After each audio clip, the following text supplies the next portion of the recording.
అందరికీ నమస్తే. నేను మీ కవితను. ఆడపడుచులందరికీ, అక్క చెల్లెల ప్రతి ఒక్కరికి సద్దుల బతుకమ్మ శుభాకాంక్షలు.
ఇప్పుడైతే నేను బతుకమ్మను పేర్చబోతున్నాను. ముందుగా గుమ్మడి ఆకులను తీసుకొని తాంబూలంలో ఒకదానిపైన ఒకటి పేర్చుకోవాలి.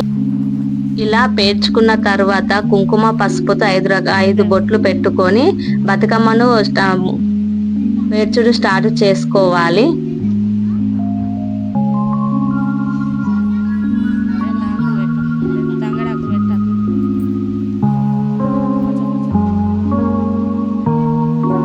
మనకు బతుకమ్మ తంగేడు పూలలో దొరికింది కాబట్టి కొంచెమైనా తంగేడు పువ్వును పెట్టుకొని బతుకమ్మ పేర్చుకోవాలి.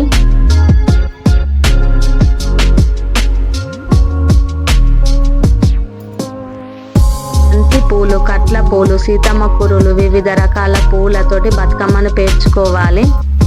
చూడండి, మొత్తానికైతే మన బతుకమ్మ రెడీ అయిపోయింది. వివిధ రకాల పూలతో ఎంత బాగుందో. అలాగే మనం గౌరమ్మ చేసి బతుకమ్మలో పెట్టుకోవాలి. ముఖ్యంగా గౌరమ్మ ఉండాలి బతుకమ్మలో. దాని బతుకమ్మకు గౌరమ్మను చేసి దానికి బొట్లు పెట్టుకోవాలి. ఇంట్లో కూరర్ దగ్గర కూడా పెట్టుకుంటారు కొందరు. అయితే 5 రకాల సత్తులు చేస్తున్నాను. ఏమేం చేస్తున్నానో చూడండి ఫ్రెండ్స్. ఇగో పల్లీలు, పెసరపప్పు, మక్కలు, బియ్యం, నువ్వులు, ఇవన్నీ మిక్సీ పడతాను ఫ్రెండ్స్. ఇప్పుడు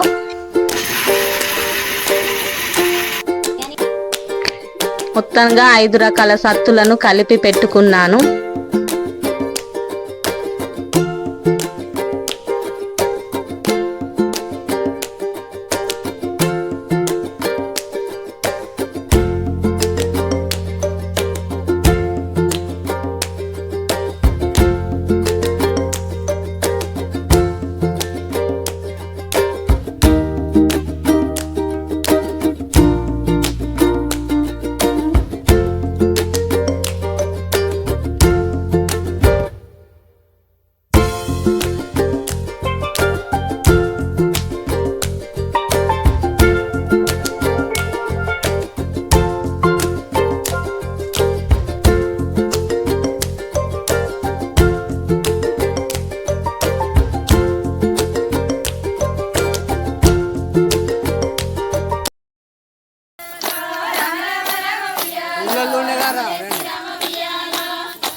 బతుకమ్మలను తీసే ముందు బతుకమ్మలో ఉన్న గౌరమ్మను తీసుకొని ఒకరికి ఒకరు గౌరమ్మను చెంపలకు పూసుకుంటారు.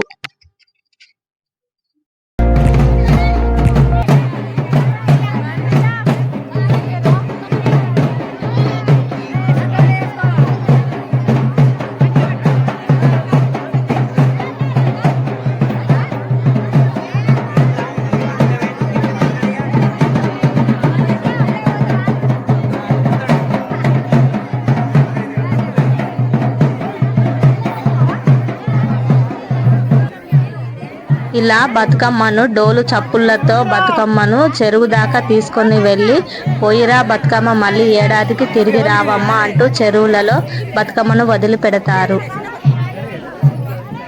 పుచ్చుకో ఆయుధం పుచ్చుకో ఆయుధం నీ పుంజు నా పుంజు గుయ్య కుమ్మరోని పుంజు గుయ్య అంటూ పాటలు పాడుతూ ఒకరికి ఒకరు సత్తును పంచి పెట్టుకుంటారు. ఓకే ఫ్రెండ్స్, మన బతుకమ్మ పండుగ అయితే ఇలా జరిగింది. ఎలా ఉందో చూసి కామెంట్ చేయండి ఫ్రెండ్స్. Okay bye.